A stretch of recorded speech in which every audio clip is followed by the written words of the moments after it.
মনে করেন আপনি স্কুলে ভর্তি হয়েছেন বা স্কুলে পড়াশোনা করেন,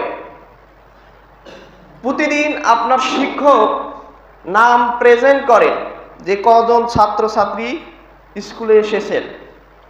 রেগুলারলি কিন্তু হয়, বন্ধর দিনগুলো বাদে প্রতিদিন তারা নির্দিষ্ট একটি সময় রয়েছে যে ফুল 10টার সময় এই নাম প্রেজেন্ট করা হয়। এবং আপনিও ওই স্কুলের স্টুডেন্ট, আপনি জানেন 10টার আগেই আপনাকে ওই স্কুলে উপস্থিত হতে হবে। এখন আপনি স্কুলে গেছেন 11টার সময়, বলেন হেড স্যার যদি ওই প্রেজেন্ট খাতা তল্লাশি করে দেখে যে আপনি প্রতিদিন 11টার সময় স্কুলে গেছেন, আপনার নাম তো প্রেজেন্ট হয় নাই। এখন যদি হেড স্যার আপনাকে স্কুল থেকে বাদ দিয়ে দেয় বা তার স্কুল থেকে বের করে দেয়, সেই দায়ভার কি আপনি না হেড স্যার? আপনার নিজে।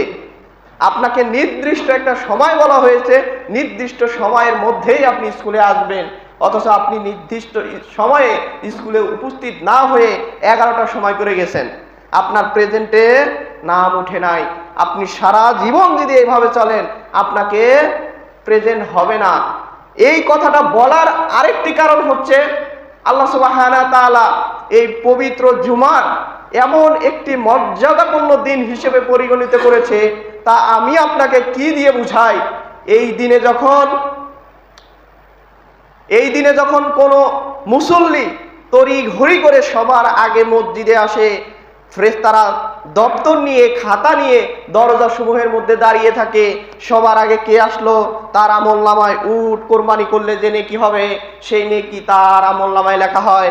তারপরে কে আসবে, তার আমলনামায় গরু কোরবানি করলে যে নেকি লেখা হয় সেটা লিখে দেওয়া হয়। তারপরে কে আসে, এভাবে ফেরেশতা অপেক্ষায় থাকে বান্দা যখন আসে তার আমলনামায় সেগুলো লিখতে থাকে, নেকি লিখতে থাকে। যখন ইমাম সাহেব, যখন খতিব সাহেব, যখন তিনি চলে আসে খুতবার জন্য দাঁড়িয়ে যায়, মেম্বারে বসে যায়, তখন ফেরেশতারা তাদের দপ্তর গুছিয়ে, তাদের খাতা গুছিয়ে তারা সেই খতিব সাহেবের বক্তব্য শোনার জন্য, সেই খতিব সাহেবের আলোচনা শোনার জন্য আপনাদের মাঝে বসে যায়।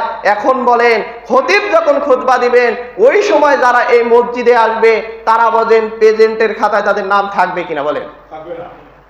তাহলে এই সহজ ক্যালকুলেশনটা আমরা কেন বুঝি না? আপনাকে আমাকে বোঝা উচিত যে আপনি কষ্ট করে সালাত আদায় করতে আসতেছেন, অথচ যথা সময়ে মসজিদে উপস্থিত হতে পারছেন না, যথা সময়ে মসজিদে আসতে পারতেছেন না। এই যে অসীম নেকি, এই যে বিশাল নেকি, সেখান থেকে আমি মাহরুম হয়ে যাচ্ছি। আপনার আমার সেই রেজিস্টার খাতার মধ্যে নাম উঠতেছে না।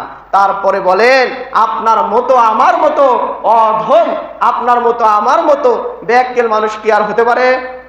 পারে না।